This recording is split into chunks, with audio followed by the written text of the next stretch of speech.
નમસ્કાર સુરત. છેલ્લા 15-20 દિવસથી મેં પણ ખૂબ અપીલ કરી કે આપણે સૌ ટ્રાફિકના નિયમોનું પાલન કરીએ અને હવે મોટાભાગના ટ્રાફિક સિગ્નલો આગળ સુરતી લોકોએ, સુરતના રહેવાસીઓએ ટ્રાફિકના સિગ્નલનું પાલન કરવાનું શરૂ કરી દીધું છે. એના માટે thank you Surat, thank you police department, thank you ટીઆરબીના જવાનો અને જે કોઈ લોકો સિગ્નલ ઉપર ઉભા રહીને ચુસ્તપણે પાલન કરે છે તેઓ સૌનો ખૂબ ખૂબ આભાર.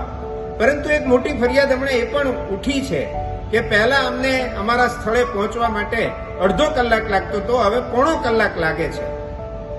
એ સમસ્યાનું નિરાકરણમાં થોડું ઘણું હજુ આપણે આપણા ડિસિપ્લિનમાં સુધારો કરવાની જરૂર છે. જ્યારે આપણે કોઈ સિગ્નલ ઉપર જતા હોઈએ છીએ ત્યારે આપણને 3 પ્રકારના લોકો જોવા મળે છે.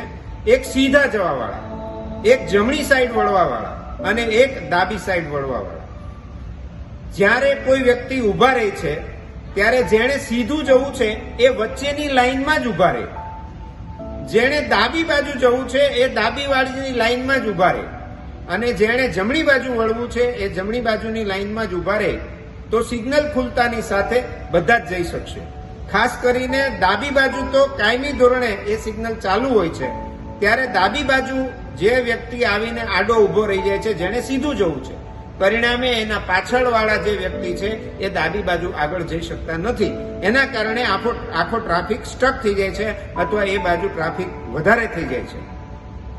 મારી આપ સૌને વિનંતી છે કે જેમણે ડાબી બાજુ વળવાનું છે એ બાજુ આપણે સીધા જવાવાળા વ્યક્તિ કોઈ અડચણ ન રહે એ રીતે આપણે વચ્ચેની લાઈનમાં જ આપણે ઉભા રહીએ, એની પાછળ ઉભા રહીએ, એની પાછળ ઉભા રહીએ.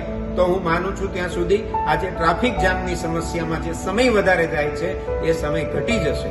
તો આવો આપણે સૌ એક વાત નક્કી કરીએ કે મારે સીધું જવું છે તો વચ્ચેની રોમાં હું ઉભો રહીશ, મારે ડાબી બાજુ જવું છે તો સીધી લાઈન જવા માટેની ક્લિયર રાખીશ અને મારે જમણી બાજુ વળવું છે તો હું જમણી બાજુ વાળી લાઈનમાં ઉભો રહીશ. મારે જવું છે સીધું તો હું ન જમણી બાજુ ઉભો રહું ન ડાબી બાજુ ઉભો રહું. આટલું જો સૌ પાલન કરશું અને કોઈ એકબીજાને ઓવરટેક કરીને આગળની ખાલી જગ્યા હોય ત્યાં ઉભા રહેવાની કોશિશ ન કરતા, વચ્ચેની લાઈન વાળો ઓવરટેક કરીને ડાબી બાજુ આગળ જઈને ઉભા રહી જાય છે, એના પરિણામે ડાબી બાજુ તરફથી જતા લોકો ડાબી બાજુ જવા અટકી જાય છે અને એના કારણે થોડીક ટ્રાફિક જામ થતી હોય એવું લાગે છે.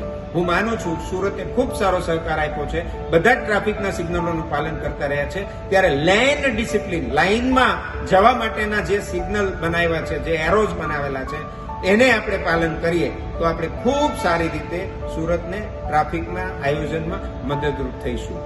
Police commissioner Shri, DCP traffic, joint CP traffic, TRB, ACB, PI, આ બધા જ લોકો સુરતના ટ્રાફિક મેનેજમેન્ટ માટે ખૂબ સરસ મહેનત કરી રહ્યા છે.